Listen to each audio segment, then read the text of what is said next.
Hello, everybody, and welcome to another episode of The Rotation, a Minnesota Rokkr CDL-centric podcast. My name is Ashley, aka MiDNiTE, here with the usual folks. We got Kingdom Soldier.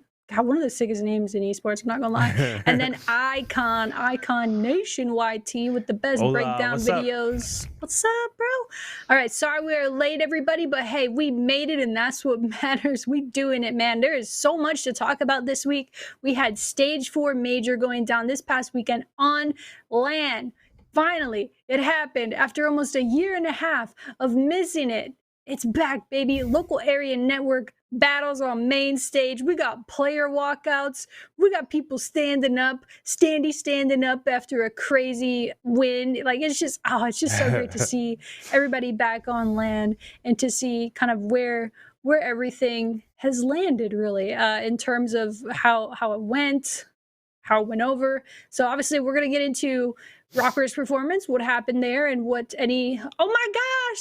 Shannon's in the chat. What's good, Shannon? She said her favorite podcast. Let's go. Yo, producer Shannon is off today, but honestly still made an appearance in the chat. I love that for us. Let's go. We must really be her favorite podcast then. No doubt, for sure. That's backs it up right there. Shannon, I hope you're having a great day. So yeah, like I said, we'll cover a little bit of Rokkr, a little bit of obviously what happened at the event, and now, I mean, it's an off week, right? Like Stage 5 starts next week, but in the meantime, there's some roster craziness going on. There's lots to talk about this week. Unfortunately, no predictions because, well, there's no matches this week. It feels weird after the surplus of matches had this last week. So anyway, guys, Kingdom, I guess I'll let you rock first. Let's rotate to you first. What was like your favorite moment from Stage 4 Major, and just what's your overall impressions of the event? All right, my favorite moment. Honestly, the second time Dallas beat Optic.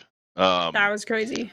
Yeah, and when they beat Toronto, when they took Faze to map 9, like that, they made that tournament more entertaining than it would have been, especially with Optic out of it. Like the run Dallas went on, they beat they beat all the top teams except for Faze, but they took them to the last map and almost the last round if they didn't epically fail on that round 10 call that they made. But I loved this event.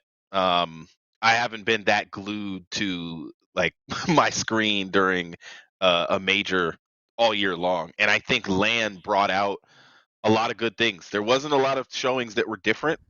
Dallas just went back to being the Dallas that they were of like Stage 1. Right, they look transformed. Like they're back, and I know we're going to talk a lot about Dallas, so I'll try not to say a lot right now because I have a lot of good things, of course, to say about them and a lot of proving that they did, and just overall them as a team. And they look as possible to get a chip as Toronto, in my opinion, or New York. Like I know that there's these different tiers, but I honestly would put Dallas, New York, and Toronto in the same tier right now. And I think this event did a lot. And Optic definitely, for sure, this is the one thing I learned from this event, they're below. And we said it going in. I said that the team that needed to do the best at this event was Optic. They had to show up. They had to do something. And they kind of got humbled, in a way, like by Crimsticks, and I know that wasn't good. That was so crazy, dude. Sorry to interrupt. That was just so hype and so wild of a moment. Twice 6-1 map count. Like they beat them and then said that wasn't an accident. We should have beat you. And then they beat Toronto, which proved like, yes, they definitely should have beat you. The ice that Dallas has and the resilience out of that team to make the run that they made through some of the toughest teams we have in the game, even though New York was without a seam. And guess what? They didn't have Hook. This team got better. Like they got so much criticism when they dropped this guy, and they got better. And so I love the event. I think the Minnesota Rokkr, they got the win against New York, which especially without a seam, definitely should have been a W. There is no team, I don't think, all year long that has beat Faze in their first round at an event. I think Faze have only lost twice, period, at all of the majors. Because I know they only have 4 total losses or something, right?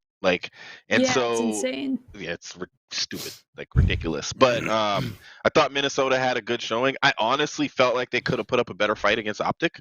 I still would say It's hard because I think that Minnesota has better fundamentals than Optic Chicago, and I thought that they should have showed up better. And I wanted to see them go up against Dallas. If I'm honest with you guys, like I thought Optic was on a nice little, they got that nice losers win against Seattle, and then they got their blood pumping and everything. And Minnesota was coming off a tough loss to Faze, so it was a tough match. But I wanted to see Minnesota versus Dallas. That was one of my favorite matchups to watch last year.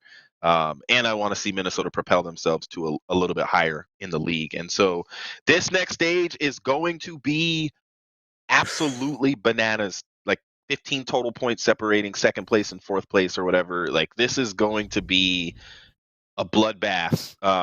And I feel sorry for the teams that are at the bottom of the barrel because it's going to be more of the same. We've seen it all year with the top teams just being the top teams, and then every other team just is trying to get to that level at this time of year.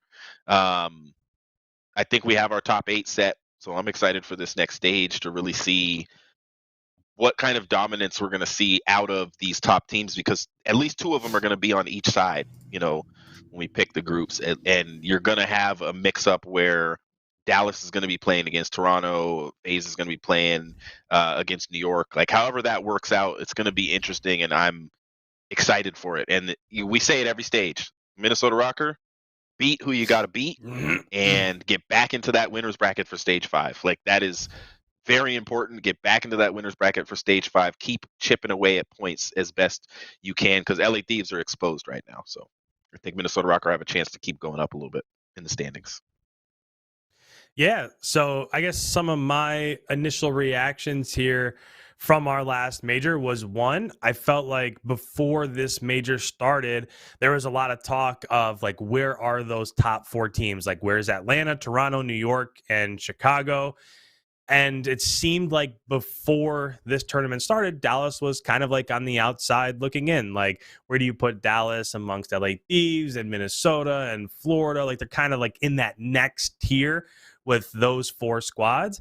And the biggest thing that I took away is that even though they made another roster change and they haven't had a ton of time to really work in Vivid and get that cohesion where it needed to be, they were still able to make quite a run. And the squads that they beat, I just think, like, when you look, okay, they got 2 decisive victories over Optic. Obviously, right now you can say, well, if the predetermined top 4 before this LAN included Optic and they got beat pretty bad decisively in both of those matches, I think you could easily put Dallas up in that top 4.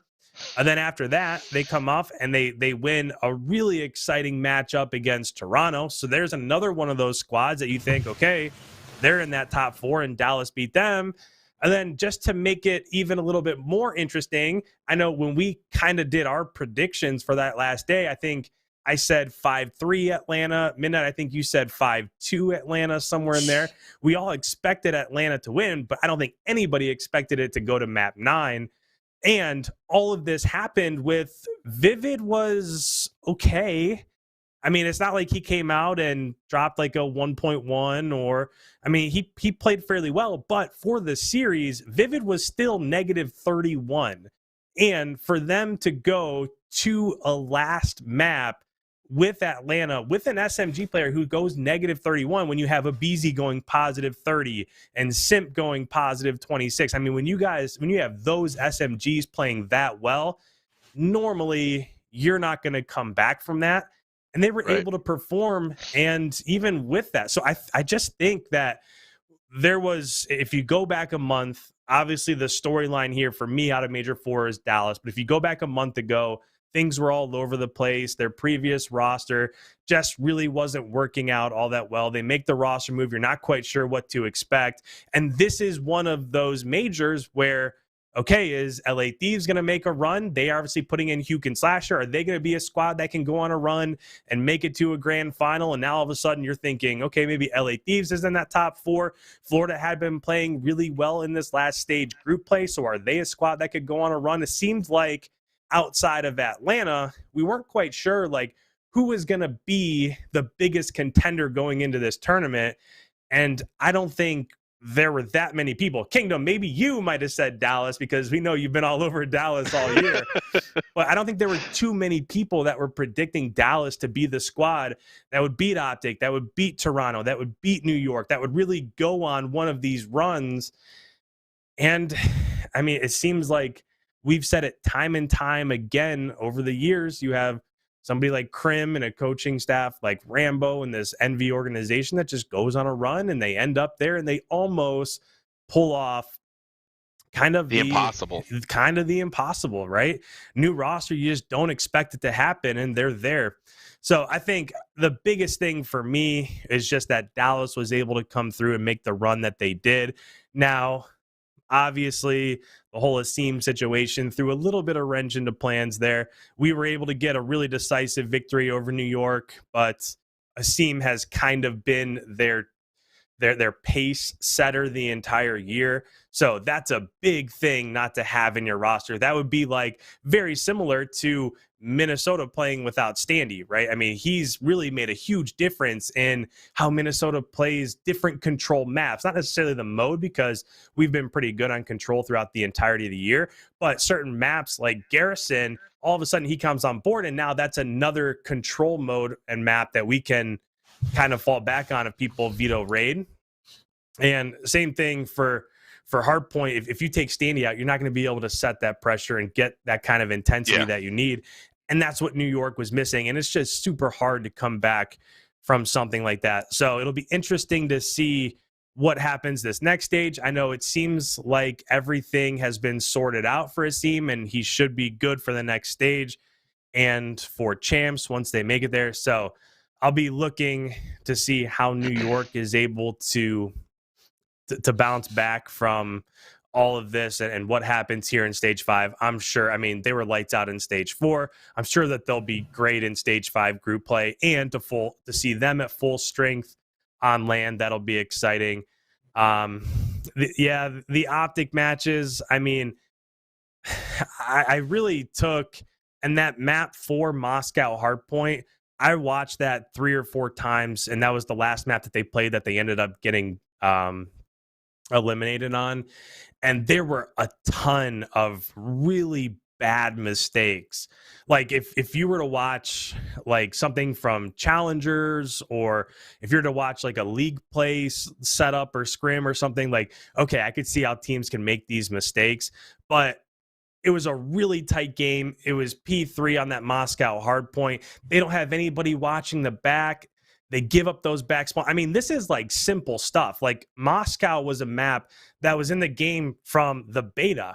And when you're playing Hardpoint on Moscow, you just know like you have to watch that back bank area. And they didn't do that. And they gave up spawns on that first P3. And it ended up being like a 60-point swing. And then they had P2 spawns. So this is Optic. Optic had P2 spawns. It was a really tight game going into the second set of rotations. And they were kind of set up in weird positions, and they gave up a 4-hit right through the middle of the map, and Dallas was just able to run through. They got 2 kills immediately. They were able to take out the person in the back. They got those spawns. It's just like I was watching this Optic squad, and it seemed like they had maps that they played really well on. Obviously, they played pretty well in the matchup against us, and then I couldn't believe some of the mistakes that they were making against Dallas, and I think a lot of that has to deal with how prepared Dallas is and how serious they take some of this stuff. And I think that for that matchup, Dallas was the squad that was more prepared. They were probably a bit more hyped. I know Krim probably wanted that one pretty bad. But that's the other storyline for me is I just watched the maps that Optic lost, and it just seemed like such simple mistakes. Like that map 4, if they fix 2 really easy, simple mistakes, they win that map 4. It goes to a map 5 S&D, which I'm not sure you're going to win map 5 S&D against Dallas, especially how they played this weekend anyways. But that was another big storyline for me. But for Minnesota, overall, when it comes to standings, now we're about 20 CDL points ahead of LA Thieves. So that's a nice little buffer there. I know it seemed like throughout the entirety of stage 4, we kept watching and saying, okay, we're 30 points behind LA Thieves. All right, we're 20 points behind. And slowly but surely, We start in the winner's bracket. We get a win against New York. And even though that was our last win, with just the way that placings end up working out in these majors, it was enough to give us enough points to build that 20-point lead over LA Thieves. So obviously it's not done. Probably not going to end up catching Optic. That's a ton of points to make up with just one major to go. But a 20-point buffer starting with that 6 seed, I think as long as you can come out, beat who you're supposed to beat in stage 5 group play, and hopefully make it in winner's bracket, that's probably enough to hold on to that 6 seed. And as we all know, all of those seeds, they're super important, not only for the major, but when Champs comes along, the last thing that you want is like a first round matchup against Atlanta Faze or something. So to get as high up on those leaderboards as you can, unbelievably important. And we were able to take care of that throughout this last stage. Yeah, that's definitely one of the big positives, you know, from this week. And I'll kind of cover like Rokkr first, and then just, I mean, you guys did a great job like covering the weekend, but just want to give my impressions as well. So, you know, Rokkr, it hurts to make it in the winners bracket, and then you are able to pull that win versus NYSL, and that feels good. Although you do, like, you know, part of you is like, ooh, like got through that, thank goodness. But I would have loved to see them play New York Subliners with Asim in the lineup. I mean, it was a 3-0. It was pretty ugly, especially the search. I just, like, no offense to New York, they're a great team, but I don't know what I can't tell if we were nasty at that raid search or New York just fell apart. Either way, was thankful to walk away with a 3-0 win. But, you know, then I mean, part of being in the winners bracket is all of the beasts are left. You got Faze, Ultra, Empire in that round 2 winners, and it was just, whew, like Faze handled us, man. It got me so excited last weekend, or sorry, the weekend before last now at this point, where we played Faze online. It was a 3-1 loss. Atlanta won, but those were very close maps. This time on LAN, just didn't come with the fire we needed. I mean, Coach Saint, after the game, gave a really candid interview and said, you know, we put them on a pedestal, like they are human, like we can't be doing that, yada yada. And I love that fire, I love that passion. But that did lead for us to play in the elimination round 4 versus Optic Chicago. And this was one where, like, I thought it was possible to beat, you know, Optic just based on how they kind of been looking lately. Like, all year it seems like yeah, it's like kind of streaky. Like they're sometimes really nasty and sometimes really not. And I was shocked. And maybe I shouldn't have, but I was shocked that Empire just handled Optic in the way that they did 3-0 in the winners. I mean, it wasn't even close. I felt bad, especially like, I don't know if it's like, you know, there's all this talk on LAN, and usually like Formal, Scump, all those guys, like they're so good on LAN, but you know, there's a lot of talking that each side did leading up to that match. And I wonder if that kind of leads to just really unnecessary pressure that you're putting on yourself when you're having to step back up on the main stage for the first time in a year and a half. Although I do think, I mean, obviously Optic they've won so many matches on main stage, it's ridiculous. But when you're knocking off the ring rust and you have this added element of personal like pressure between, you know, Formal and Crim, I have no idea if that played a factor at all. Maybe it didn't. Maybe it did, but nobody thinks that it did, but still subconsciously, I don't know. But either way, you know, I mean, we've seen that though. Like last year when Empire played Optic, or sorry, it was Huntsman at the time, at launch event in Minnesota, they did show up. They did clutch up on LAN, and you know, did the rent free. Anyway, I'm sidetracked as always, but that was just such a big surprise to me. So when Rokkr was set to face up against Optic Chicago there in losers, I was like, you know what? We could freaking do this, baby. Like you never freaking know. And yeah, we couldn't. I'm not sure exactly what it was really. I feel like the guys play pretty fundamentally sound. And sometimes in those matches against, you know, other really good teams, we are able to clutch up in really tough moments, but it seems like more often than not, we're unable to. And so I'm hoping, I don't know what the answer is to that. Like, what is the answer to fixing that in stage 5? What is the answer to fixing that before champs? I'm not sure, but I'm excited. I mean, definitely this is why I'm the director of content, not a coach, but I'm excited to see kind of what adjustments are made going into Stage 5. So I'll just real quick finish up here.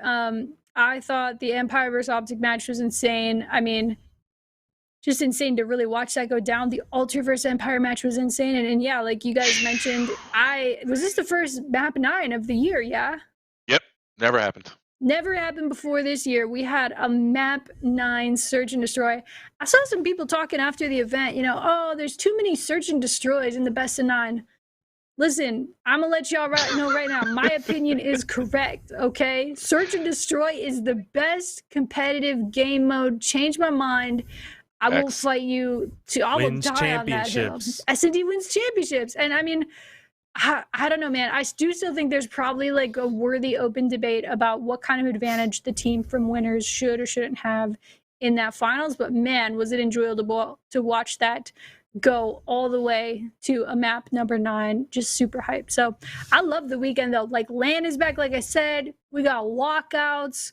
Some of them were cool. So I'd love to see. I don't know. Did you guys watch? I don't know if you did because it's like kind of like a Call of Duty focused channel. But did you guys see any of the version 1 team in Iceland? So version 1 is the parent company here for Minnesota Rokkr, and our V1 boys were doing like crazy walkouts on stage in Iceland. And like they at one point, because they were one of 2 North American teams at the event, they came out with a North American flag. It was so cool. And like, yeah, I don't know what kind of restrictions CDL has on their walkouts, but I do hope they get a little bit more flavorful. Don't want that to be taken as a negative, because overall, boy, was I happy to just see the players walking out on LAN. It's just, I can't wait for there to be a crowd. I don't know when there will be a crowd, but I hope it's as soon as possible, because that will be so hype. And yeah, I thought the event was amazing. I'm looking forward to, I mean, it's negative that, Rokkr was only able to win 1 match, but hey, like you guys said, we are up 20 points in the standings now, and bar like a complete meltdown, we should be okay with the 6th seed in champs. But hey, you got to finish strong. You can't just stay ahead of LAT. 20 points isn't like 2 wins. Like if we have a bad start and LA Thieves pulls 2-3 wins in a row, that gets real scary for us. So we've got to finish strong here going into stage 5. Guys, we do not know the groups just yet for stage 5, but they will be releasing the groups. They usually do it, later in the week of the off week, which is right now. So I think Thursday or Friday, probably Friday. I don't know. Don't ask me, but it should be coming out, later this week. We'll find out who is in whose group, and I'm sure we'll be chomping at the bit next week to talk about that. So shoot, man, it's shaping up. All right, call me delusional. IKON, Kingdom. Am I delusional for this take? If Optic Chicago's struggling, and I feel for Seth, man, I love the kid. I've known him and watched him for so long, obviously, former member of Optic, like hanging out with him. He's such a sweet guy. I feel for him for his tweets that he put out the other day of just feeling like, I sacrificed my personal content. I think he played really well. He did. I don't know if Optic's the most fundamentally sound team. They are not. They typically are not. Like they typically just like slay and rely on their raw ability, which can get them through a lot. But yeah, I can't get them through a phase. No, or a Dallas. Or a New York, or a Dallas, or a Toronto. Yeah. You can't get through those teams trying to steamroll with your talent. They are fundamentally sound, and they are extremely talented. Yeah. I mean, it was insane to watch, and I think like what I've always thought is that Optic is capable of being fundamentally sound. They can do it. They need to do it. But I feel for Seth, right? But looking at those standings, man, we are 70 points behind them. So quick math, maybe Optic wins 3. Maybe we win 3. We're still 70 points behind. We go into stage 5 major. Let's get top 3. It's another LAN. Got this. You got Minnesota Rokkr fans somehow in the building. I don't know if this is going to be true. And I just like here, I'm taking you guys through my dream. I don't know if there's going to be fans at the next event or not. I literally don't know. But I'm just going to imagine there is. Rokkr goes on stage. Optic's only ahead by like, let's just say 60 points. We beat them. We're down by 50. We beat the next guys. We're down by 40. The next guys, 30. We win the event. That's an extra 30 points. We get into 5th. Maybe that is a ridiculous, delusional purple Kool-Aid take, but I don't know, man. Weirder things have happened. And if we're looking at Optic right now, I do wonder what's going to kind of happen with that team. Man, can one of y'all inform me, when is the roster lock for Stage 5? Did it pass already? I think it's this week. And so I think we'll see but I don't think we're going to see a lot of changes. I don't think Optic will change either. Optic will change, but I don't know if this is where you were going about, like, is Seth going to stay in the league? This would be only like the second title he hasn't won a championship in his entire career. And he was miserable when World War II was out. And I think that he wants to win so bad that he goes on the timeline and talks about how sad he is when he has not won all year and does everything in his power to win and he knows, and this is the hard thing, this is where it gets hard for Scump and Willie really retire, is like when you get to a point where you're like, I can't win any more championships, so what am I playing for? And this is Scump we're talking about, and he's probably going to maybe want to have some little Scumps in the near future and all that and start a family and all that. And, having to grind out content and get mentally miserable because you can't win an event because these teams that are out these days are just a step ahead. That's tough. And I think that it's big of him and bold of him to say something. I do think somebody said something wise. It's like, when you lose, that's where you really run into the mental health challenges when it comes to, like, winning somehow is this, it gives you these endorphins that you need and makes you feel better, and it's like, yeah, I was miserable before this event, but I won and now I feel better, and I think that's why we have seen some similar remarks from Clay and others, like when they don't place the way they want to place. I've never seen a competitor in our game at the level of Seth. Maybe Crim6 would be the only other person, but Crim is just not done yet. Like, it's clear. This dude is like, I'm not finished. I will win again, and it will happen. And he showed us this last week. It was as close as he's gotten all year. And I think for Seth not breaking kind of that top 3 at all, like not even once this whole year, and actually placing pretty poorly for their standards, when there's only 12 teams and you're 4th and 5th a lot, that's not an Optic, like, that's not where they want to place. And I think you start seeing, well, can we get better? Sure. Are we going to get better enough to beat Faze in 9 games as Optic right now? They got a lot to work on.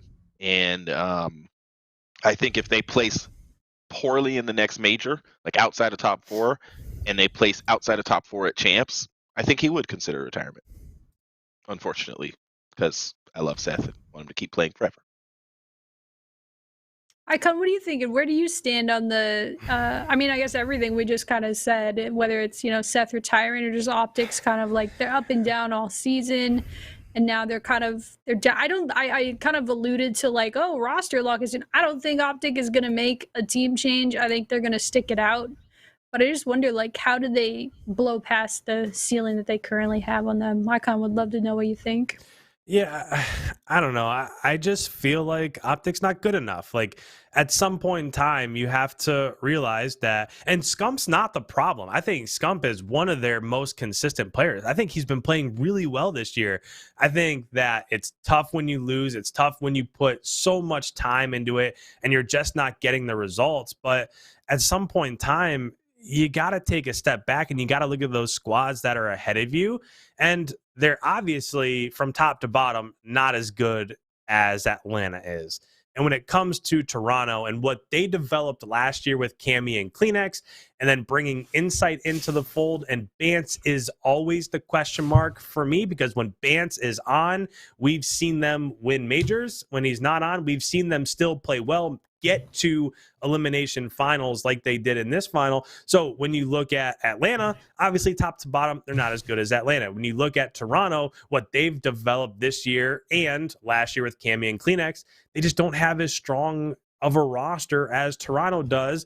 New York, with bringing Hydra into the fold right there. I mean, if you are super good at hardpoint, it's just as valuable as being super good at S&D. And when you bring one of the best hardpoint players into your squad, Hydra has been lights out when it comes to hardpoint. He's basically been unmatched by any SMG that they play. It's part of the reason why they've been so good the last stage or so, because they're going to win maps 1 and 4. So if they're going to win both of the hardpoints, all they got to do is just find, a control or an S&D win. So when you're comparing them to Atlanta and Toronto and New York, I just don't think they're as talented. And now all of a sudden, Shotzi seems to be playing better. Krim had a great weekend. Vivid is giving them, obviously, I mean, he's making the plays that he needs to play to make them competitive against those other top 4 squads. So I just feel like when it comes to Optic, they're just, I think that they can compete. Who do you trade, Icon? I don't know. That's the thing. Is that's like the problem. I don't know that it is any of the players, and I don't. We love them too much. None of us are willing to say what should really happen. I think the community loves Optic, and we don't want to say who should really trade. Like who should really change. Well, I don't know if they need to. I don't know if they listen. I don't know what they need to do, but I don't think they need to make a change. Yeah. True. Unless like it goes real bad in stage 5 and then they enter into the next year and do some serious, deep soul searching. But like the thing is, and it's not because we love Optic, it's because all of those players on paper are so freaking good and they do make those flashy plays. They are, and we talk about Seth playing well. Like, yeah, he plays well, but he's not just like kill. No, I'm not going to say it. He runs good routes. He's good. I can't think of another way to say what I was trying to say, but I'm definitely not going to say what I was going to say. He's not playing just for kills, right? He's actually playing really fundamentally sound. I don't know who on Optic's not, but I don't think Scump is the problem. And I don't even, I think Sender gets a lot of undue hate here. Like, if they lose, they're like, oh, what the, it's really a matter of just executing. I'm sure that they do all of the right things fundamentally in practice, but it's about, like, executing it on that big stage. So, yeah, if you're looking at Optic, I don't know who you could possibly trade. And how are you going to get better? Right, like who's available? I think honestly they're probably kicking themselves about letting go of Arcides instead of Formal. I mean, of course you don't want to drop Formal. He's the personality and all that kind of stuff. But I said this 2 shows ago. Every time Formal talks smack on the timeline or in a show, Optic loses. They don't show up at the event. When he talks smack, it puts them in a weird position where they feel like they have to prove it or something. I don't know what it is, but it just doesn't turn out well for them. He hasn't been as flashy as the other players, technically. We all know about the raw skill of Dashy. We see it all the time in the raw skill of Envoy. And we know that Scump is Scump, and he's undroppable. And the only person you really could move on this team is Formal, unfortunately. And if they did that next year, I mean, I don't know, Octane maybe. I don't know if he works in this makeup. The ability that an Arcides has and an Insight has, and even a Clayster has, is outplaying Formal. And so that's what I think. Yeah, the SMGs can compete. I think Dashy can compete. I think Envoy can compete. I think Scump can compete at the highest level. I think the one piece where they just don't have what some of these other teams have that are above them is Formal hasn't had the same playmaking ability all year long. We've seen flashes in the pan, but we haven't seen consistency where, like, you can put me on Dashy's POV and I'll watch the whole thing and he's just gonna, even when he's bad, he's good type of deal. And there's something missing in that role, in my opinion. I think that Envoy and Scump also part of the issue with this team. I think Envoy and Scump don't always play off of each other as well as some of the other SMG duos in the league. Scump likes being the route man, but Envoy is one of the best route men we've ever seen in Call of Duty history. And does that mean Scump now has to be the entry fragger and then go negative every event? Because if you have a Scump that's going negative and losing, that's not good for you if you're Optic. You're not going to win as much because Scump is mood driven, and so you need him to be able to take routes and get kills and go positive. It always is better for the squad, and so there's a lot of weird pieces here that some of it revolves around ego, but it's not in a bad way. It's just like, these guys know what they're doing, their experience. The last thing I'll say is they need another coach. I think that Optic needs another coach. The best team in the league has 4 of them. Optic needs a second that is literally analyzing. You can't put that all on Troy, and yes, they have Karma, but I don't know how much he does. And Hector's in the room and Hitch is in the room and all these experienced players. But I think you honestly need another this may sound funny. Hire Parasite. Like the things I hear him say on the flank, like he knows what he's talking about, and he calls out Optic's flaws all the time when they make them in matches. And you need somebody who has been around long enough that's willing to say to Seth or Formal or any of them, like, hey, you guys why did you do that? You're making a mistake there, or whatever it is. Like, that's why some of these coaches like JCap, like Crowder, they're successful because they bobble. They've been around for a long time. They garner respect just by their time in the league from a lot of these guys. And so I think that they need a second coach. I think their team could get a lot better. I wonder if that's what they'll do ahead of champs, or if that would shake things up a bit too much, Yeah. The coach I think would be a good addition. Like, no matter what, I don't think they have a negative benefit from getting an additional coach, just in my opinion. And it just makes you wonder too, like, I don't think that they don't know how to play the game. But yeah, maybe there's something deeper that a coach could help with, whether it's the correct vetoes or the correct, I don't know, man. We'll have to have Jake on sometime and ask, like, what is an analyst? What's a day in the life of an analyst when you're doing that kind of work to prep the team? Be super interesting to know. But I mean, yeah, so it was a crazy weekend this last weekend, man. I'm so looking forward to Stage 5. Kingdom, what happened? You just look like you made a I looked at Faze's map count. Like, what the heck? Yeah, it's insane. Bro, they 105 maps. Goodness, dude. Yeah, it's ridiculous. They've lost 43 maps. LA Guerrillas hasn't even won that many maps. Oh my god, that hurts. Hey, so speaking of the Guerrillas, though, I want to talk about that. They made a very controversial roster change the last couple days. So they took out Chino, which was very unpopular because obviously everyone loves Chino. We talk about it on the show all the time. We love Chin. He's got the vibes. He's so talented.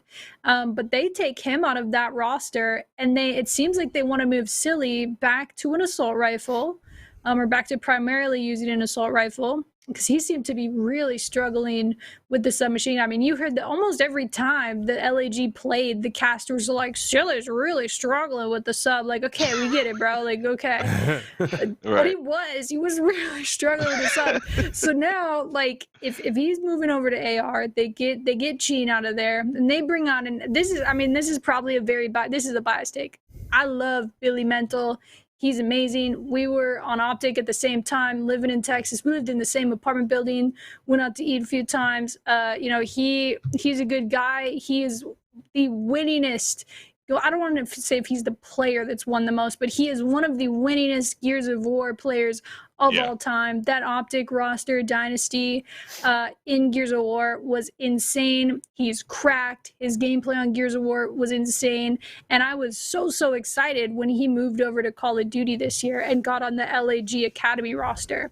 So they bring in Mental, which, it's tough for me because I love Mental, not just as a person, he's a good kid, but like he's also he's just cracked, dude. Like he could be that pace that they need to improve. But I mean, you look at Silly moving over to the AR. I can't remember if Silly was remarkable with the AR earlier this year, but it really just makes you wonder, like, what's really going on. I guess, like, my biggest question for you guys, if LAG is right now in 9th place, they're 70 points behind Florida. Okay, so they're 70 points away from qualifying for champs. Is this a big enough swing for the fences for them to really, like, make that change and make up those points? Like, it kind of makes you wonder why they didn't change more. Yeah, I for me, this all comes down to, I feel like if you're any of those bottom 4 squads, the season's chalked. I mean, there's no way you're going to catch Florida. Florida's playing super well right now. You're not going to make up the points there. So for me, the mindset here from LAG is we're 70 CDL points behind. Florida's playing well. Who knows what'll happen with LA Thieves, but we're probably not going to catch those squads. And we have Mental on the bench. So what are we going to lose by putting him in the rotation and seeing how he plays against some of these top squads in the world? I think this is the point in time where, like, if you're an NBA squad, it's the end of the season, you have some of these young guns on your bench. Like, let's see if they can play so we know what we need going into the offseason. And I feel like this is probably a pretty similar take here. It's just that they probably recognize, I don't think that they're making this move to think, okay, let's shake it up. Let's try to make a run here and win stage 5. Is that way we can get into the top 8? I mean, sure, that would be great. But for me, I mean, that's a dream. I don't see it happening. So if I'm those guys, it's probably not a popular move to bench Cheen, and what he's brought to that roster over the last couple stages definitely gave them a little bit of a jolt that they needed. Obviously not enough, but let's make this roster move. Let's put Mental in, and let's see if he's progressed enough that going into the next title, we feel comfortable with him on our starting roster going into that title, or do we need to shake things up a little bit more and start looking more in the AM scene for some of these challengers players or whatever? So I don't think that they're doing this to go out and win stage 5. They just have That's not gonna happen. Somebody like Mental on their bench. Let's see what he can give us. Yeah, I agree. I hate to say the words, it's chalked, but I think they're showing Mental to the world so that other teams might want him in the offseason and they can sell him. They already know what they've showed off Cheen. I think Cheen could easily work on, especially one of these bottom teams. I'm interested in seeing how the league, because the top 8 teams are going to be destination spots for players on the bottom 4 teams that are not happy this year. If they can move to one of the top 8 teams, they will do whatever it takes, because there's certain players that aren't moving. Some of these rosters are just they may pick up one, they may make one change. There's certain teams I'm like, are they gonna make a change? Like if I'm Toronto, I won this year once. I mean, Toronto, Dallas, and New York, I was gonna go over the numbers, but Dallas has the best average placing, but they basically have the exact same. They've all placed 7th, 8th once and top 3 every other time. And it's kind of like those teams are going to be really well desired, but Faze can pick whoever they want in the league. Optic is Optic, so they probably can pick who they want in the league. If Minnesota winds up making any changes at the end of the season, not that that's necessary, but if it happens, people will want to go there and play there. People are going to want to play for the Thieves and Florida. Those bottom 4 teams are going to have a hard time getting good talent, and so I think they're hoping to maybe have some marketable talent that they can make trades for, that they can sell to get more money so they can buy a more expensive player. I mean, because you got Zinnies, you got Slashers, you got Hooks, there's all these people that, I mean, I guess Slashers back in, maybe, I don't know, but there's all these people that are sitting there like, well, somebody said Draza's back out, or TJ's back out or something, I guess was a rumor that was on the timeline today, because somebody said, yeah. So there's just those destinations, the top 8, which is interesting that's how the league has worked out. Those are the top destinations in the league right now. LA Guerrillas is not somewhere where someone wants to play, so they're like, well, let's at least show that we have players that people might want to play with. If Mental shows up and is disgusting, then maybe they can convince an upcoming talent or a good talent to come to the Guerrillas next year, and they can make top 8. Because that has to be the goal for any organization. Like, you got to make top 8 if Champs is like this again next year. And so I think the LA Guerrillas are swinging too late. They should have done it. And I saw the back and forth, like Nameless said something about they're not thinking, and why haven't they, like, that's not the real problem. Cheen is not the issue. And Silly said, like, this makes us look like we're making stupid decisions. And it's like, well, it's kind of hard from the outside. We don't know. This is one team. Like, Paris has made a billion changes. Royal Ravens, a million changes. The Seattle Surge have always looked good, but they can't get a W. It's unfortunate. Like, of the bottom 4, if you had asked me who could win a tournament, I'd say the Surge without even thinking twice. Like, in my opinion, they're the best team out of them, but they're in 12th and they have 7 wins. Like, they can't close series, and it's unfortunate. So I think the Guerrillas are swinging too late. I think they should have made a significant change, like one of their 3 players that's kind of been on the roster all year. Like, I think they should have made a significant change. And I love Apathy. I just like seeing him and his family on the timeline. I would never want that guy to be dropped. Like, I think Apathy is one of those pros that has been in Champs multiple times at the highest level and performed at the highest level, but he's never really found himself on a world-class, like, winning roster. Like, he just never finds himself in those environments. He's always on a middle or a low tier team where he has to, like, grind it out and prove himself. And so I hope he's still in the league next year. You know, he's a great player, great veteran. But maybe he'll get on the bench or on the broadcast or something. I mean, who knows? We're going to see retirements over the year. So maybe the Guerrillas are going to make space that way. They're going to open it up, and they want Mental to show off like why you should come play with him. I just think it's wild that they knew Silly was struggling this whole time and waited all this time to do it. Like, they low-key kind of, if they had a better Stage 4, could have at least been more in the conversation now. Yeah. So, and then, yeah, I don't know. I mean, I don't know if Silly will be more effective than Sheen would have been. Sheen obviously puts up really good numbers, but there's a ton that we don't know about. You know, what do they do in scrims? How does it look in the match? You know, all the stuff that goes behind the scenes, we don't know, but it is definitely, like, on the surface level, looks pretty odd.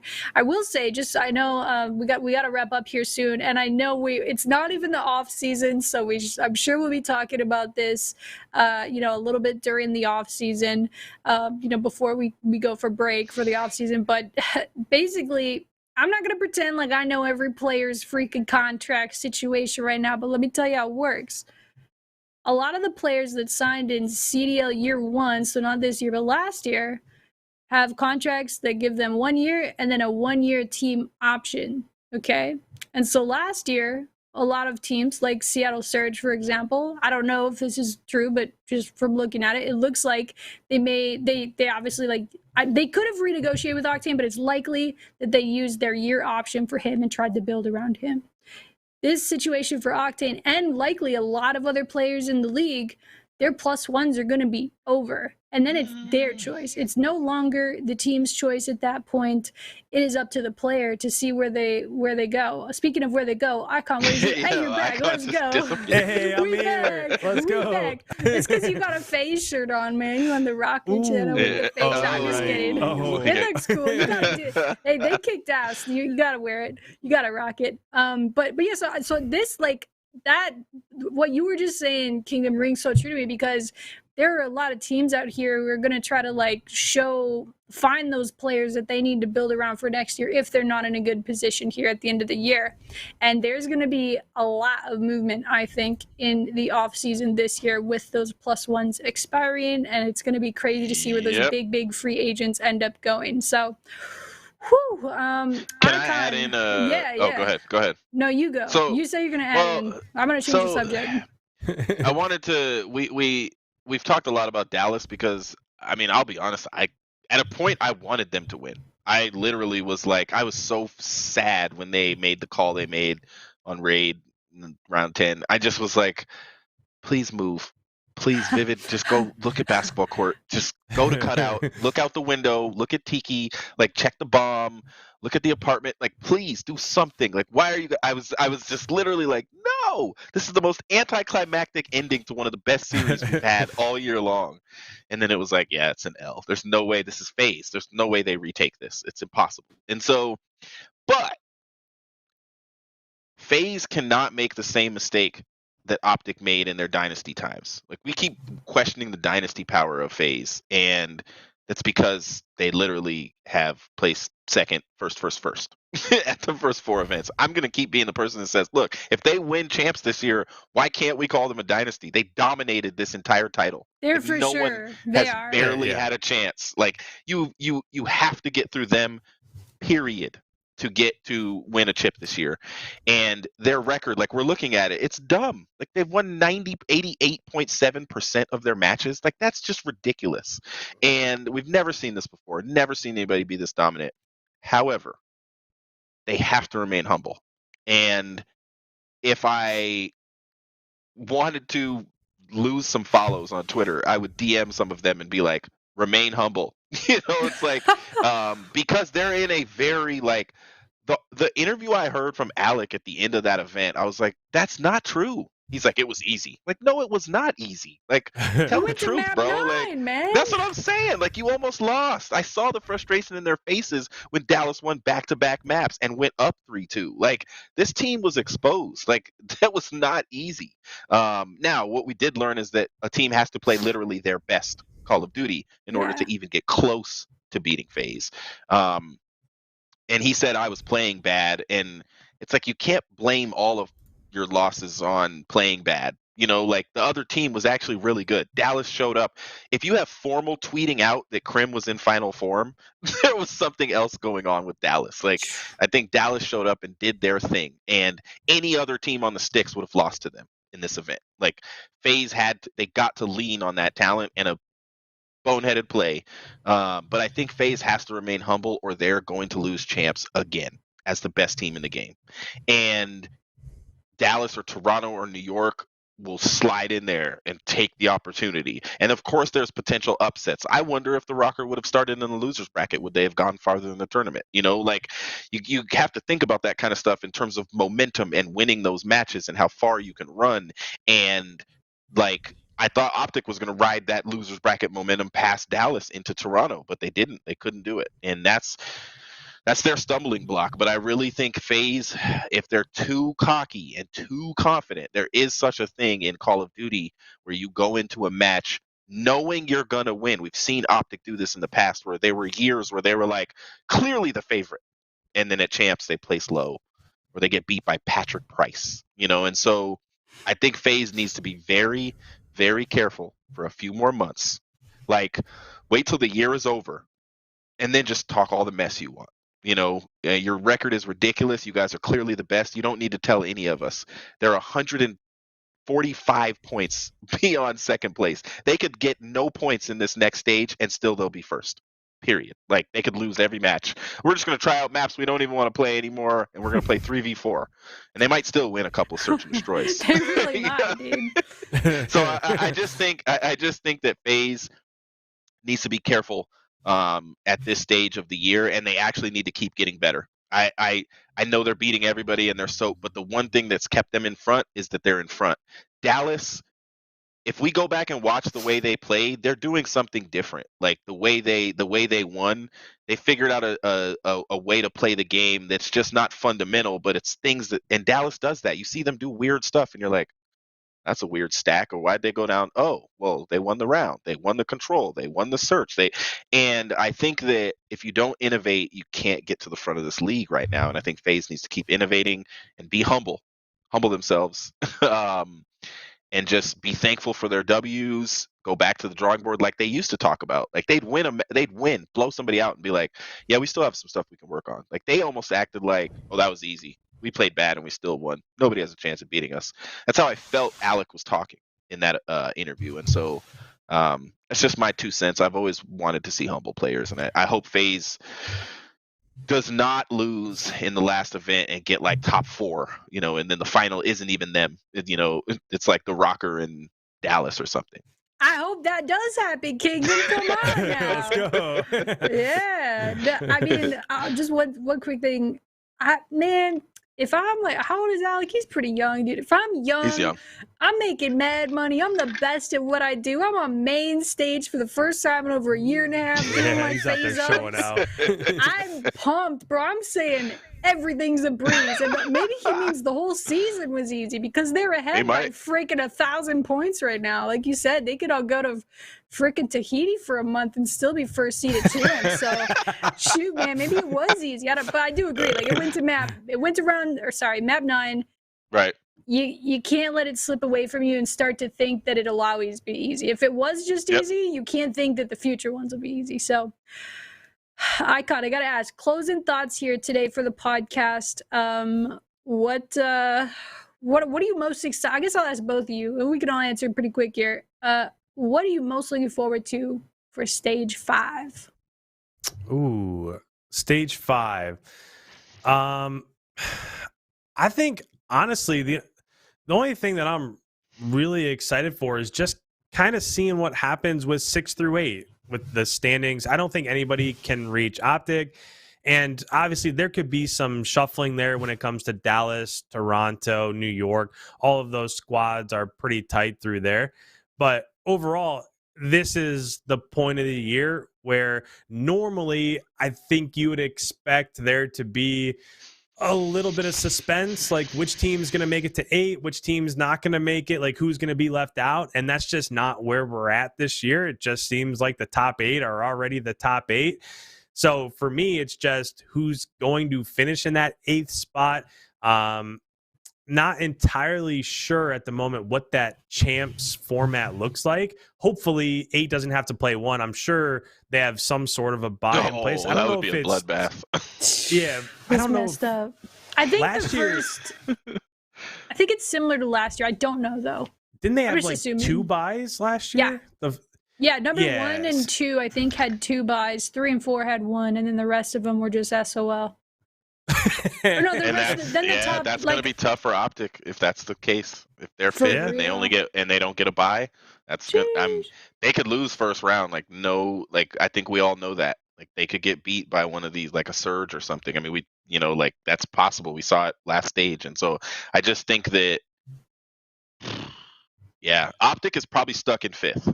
Like they're not gonna go higher than New York or lower than the Rokkr. I think they are stuck in fifth place. Fight me. No, I'm just kidding. I do hope that that's what happens. I hope Rokkr can sneak up there a little Rokkr's bit. being in sixth is good. They stole that from the Thieves. The Thieves, I said True. 2 podcasts ago that I thought the Thieves would be still sixth place no matter what they did this year. What is it called? Oh my gosh, stage. Yes, the stage. I'm like season. Major stage. But the Rokkr being in sixth and comfortably in sixth right now, just win 3 matches at minimum and place top 6, and they'll be in sixth place. They'll be good, and that's the major position. I would probably rather be in sixth and seventh, and I like that. I like that the Rokkr have taken a leap forward over the Thieves, and I think they're going to stay there, and over Florida. Knock on wood now, Kingdom. Sorry, Yeah, Icon, right? go ahead. I think it's kind of crazy just looking at the teams that'll be in. I think, honestly, outside of Atlanta, I think anybody 2 through 8 could beat anybody on any given day. Like, if the top 4 teams end up getting buys, and if you're Optic, like, who do you want to play out of 6, 7, and 8? I think that any of those squads can end up beating them. Yep. Very similarly to, I think Toronto can get beat by... Can Toronto lose to Florida? I think if Skies and Awakening pop off, sure, I think that can happen. I just think this year, like the beginning stages of champs and like the first round is going to be super important. Yeah. I think that we're going to see parity that we haven't really seen before, because if you have like, I don't know, if you have New York playing London or something, like sure, London could beat them. They've shown that they can upset squads in the past, but you probably know what's going to end up happening there, right? And I just feel like from the very get-go of chance, when champ starts, you're not going to have any of those storylines, and it's going to be Optic versus Florida or Rokkr versus LA Thieves. And I think all of those matchups are going to be super tight, and it's going to be fun to watch. I'd say for me, for like, what am I looking forward to? I want to see the champs bracket. I think the major for stage 5 is going to be absolutely bananas, because no matter how good Dallas, Ultra, and New York do during the stage, second place is going to be up for grabs. And I think it's going to produce some ridiculous matches where it's going to be like, if Dallas wins this, they get second, stuff like that. Because none of those 3 teams are going to go like 0-4 or 1-4 or anything like that in their group, I don't think. I think we're at it because we still have those 4 bottom teams, unfortunately, to kind of get beat up on. I mean, I hate to say it, but it's like most of the other teams in the league should beat the bottom 4 teams. Yeah, they're going to get last stage. What did they get? 2 wins total between the 4 of them or something like that, like in the groups. Like, and so I think that we've reached that. And the point that I wanted to say before moving to you, MiDNiTE, is like, I've heard, some people are upset about champs not having the bottom 4 teams, and I get that because we've always done it that way, and that's the only reason why I get it. I think that other professional sports teams do not put all of their teams in the playoffs, and that makes sense. It gives you something to shoot for. It changes the market. It creates bigger markets. And of course, you guys, all of us can say these top 8 teams, any bracket they built, we would be excited about with these top 8 teams. They all are competitive, like to Icon's point. They all can beat each other. If it's Florida versus Empire, or LA Thieves versus Ultra, or Rokkr versus Subliners, or Optic versus Faze, all of these matches are going to be good matches. And I think we're just going to look at the bracket and be like, oh my gosh, there's no gimmies. This is champs. This is the legit playoffs. And it also is going to create an interesting ecosystem for next year. And I'm kind of like, if we do an actual draft, are those lower teams going to get to pick first? Like, what's that going to be like? And so I think we're moving in the right direction with Call of Duty. A lot of people talking about, I saw somebody ask about viewership in the chat.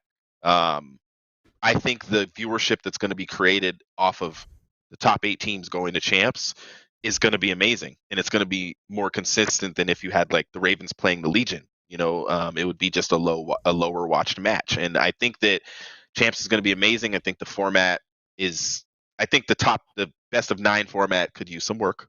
I think we all would agree with that.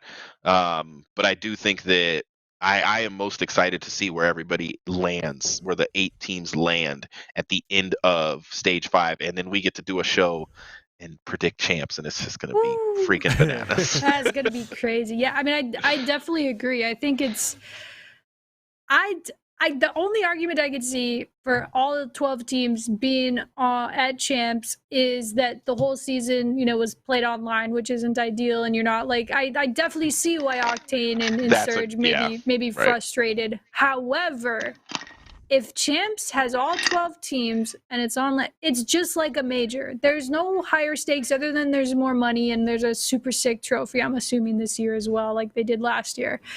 I think it's amazing that only the top 8 teams make it to champs. Maybe it's because I am a content-oriented person and I just like the talking points on the podcast. Shout out to the rotation. Hey. But yeah, so what I'm looking forward to for this stage is, man, I'm not gonna lie. This sounds bad. Just don't take it all the way that way. I'm just looking forward to getting to champs. I'm looking forward to it ending. But while in it, I'm looking forward to seeing what's going to happen in this this 2, 3, 4 mix where they're all separated by 10 points or less. That's going to be nutty to watch that unfold, because that seeding indicates buys for champs, and that is huge for those teams. So obviously, Rokkr is not involved in that. I'm not as emotionally just into those matches. However, I do think that's a really cool thing and a really cool just drama point going into champs, because it really begs the question, it points out all of these matches all freaking year long matter. These points matter. That seeding for champs matters. If you don't make top 8, too bad, so sad. That's sports, bro. I don't know. I'm excited to see how the format goes next year. Maybe that's too harsh of a take because it was online, and I will say there's especially last year, formal. But MiDNiTE, of the bottom 4 teams, if we had the whole year on LAN, how many of them are in top 8? Good point. That's the thing. It's it's online, but the best teams are the best teams. They showed that this weekend. Surge would maybe be in 9th. Yeah, exactly. That would be the difference. They'd be flirting with champs, which would be ideal for them, which I totally get that. Right. But hey, man, I'm excited to watch it all unfold. I'm excited to watch the battle for buys at champs between 2, 3, 4 there.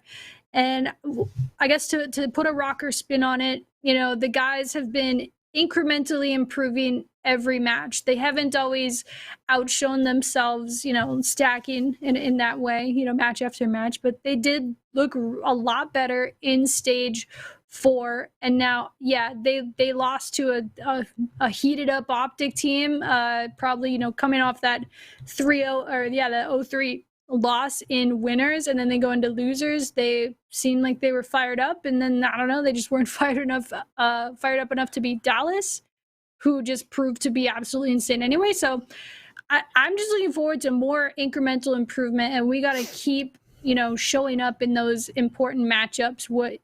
Get the wins against the teams you're supposed to get in against, so that you don't end up letting thieves pass you, but show marked improvement against the really good teams. I think that's important. So anyway, any final thoughts, gentlemen, before we end this? Otherwise, we can end this. Rokkr gotta grind. Rokkr gotta grind. Yes. The Mutineers can still get up to 6th and soak in the thieves, and Rokkr gotta get at least 3 wins. It's gotta be a minimum for this. Would be the best stage for them to go 4-1, to get an upset over whichever of the top 2 teams are in their group, and to go into and just be safe, like you said. And I didn't think about that. You're looking forward to when it's okay, it's for sure, This is where you guys are. Like, Yeah. you're going to champs, and this is the position that you're in out of top 8. I think the Rokkr are going to have to fight to keep that number 6 position because nobody's going to let it go. And I think Slasher and those guys, knowing they're in champs, they're going to play their butts off at the major. Hopefully, you know, they had a last minute change with Hook spelling his name wrong, but I think also with with Florida, they're coming for it, you know, and so Rokkr just need to stay in front. Yeah, Florida could be freaky. Sorry, Icon. For sure. Yeah, I just think now that we've kind of spent a little bit more time talking about placings and who potentially does or does not get buys, I'm not really sure that your final placing really matters. I feel like Faze is where they're at. If the first 2 teams get a bye, then Dallas, Toronto, New York, obviously that's going to be super important. But if you're like 5 through 8 and those are the first round matchups, like 5 versus 8, 6 versus 7, something like that, I'm not even really sure that it matters if you finish in 5th or if you finish in 8th, because you're going to end up playing each other and you don't really know where the other teams in that area are going to be. So if I'm some of these other squads, I probably take this 5th stage. Nobody really has to worry about not making champs. So I probably take this 5th stage to just work on my map pool overall. I think if I look at stage 4 just as a consensus in total, I think that something that Minnesota got out of stage 4 is that they're pretty good on Garrison. And we didn't see much of Garrison before stage 4. So I think if I'm some of these squads, that's probably what I'm doing is, can I go through and develop, okay, now we can play APOC hardpoint, or, okay, we're pretty good at standoff search. I think throughout stage 5, if you already know essentially where you're going to end up, then I'm just taking some different map and modes and I'm going to throw them in. And you know what? If I'm playing Legion, or if I'm playing LAG, or even squad, if I'm playing LA Thieves or Florida, like, I'm just going to go ahead and I'm going to throw in some of these random modes and see if I can get one more mode in my map pool, so that when it gets to champs, and if somebody comes out and against us decides that, okay, we're going to veto Garrison controlled because you've been playing it really well in stage 4, well, then we can play raid. Or if you go over towards search, one of those game modes, okay, you know what, Minnesota's playing really well at Miami SND, so we're going to auto veto Miami SND. Well, now we've developed Express that didn't look good basically at all this year, Express SND, but we were able to develop that throughout stage 5, and now we can play Express SND. So go ahead and veto Miami. We're going to play Express. I just feel like this is a perfect opportunity. You know where you're going to end up. Let's see if we can improve on some of those game modes that we might not be so strong on. Yeah, I think that's what's going to be key, is just, you know, maybe trying different looks, getting strategic on it, getting risky with it, you know, see what really works. I'm sure other people or other teams, will be doing the same. But either way, I am stoked. Thank you guys so much for the convo. I like how we're like, yeah, it's kind of an off week, gonna be slower. We still win almost the distance. There's always so much to talk about, and I really we can talk some more. You got a laugh. You got a parting thought? No, I'm just saying. No, okay. Hey. So, what's your favorite pop figure behind you? What do you? No, I'm just kidding. Okay. Wait, do you have one instantly? Do you have an Insta-lock for favorite? Sure. Which one? Oh, here, it's still in the case. Oh, it's within reach. Oh, it's Bane. Hey, look at him. Oh, Bane from the Dark character. Look at Bane, Dark Knight. man. That's this awesome. one's dope.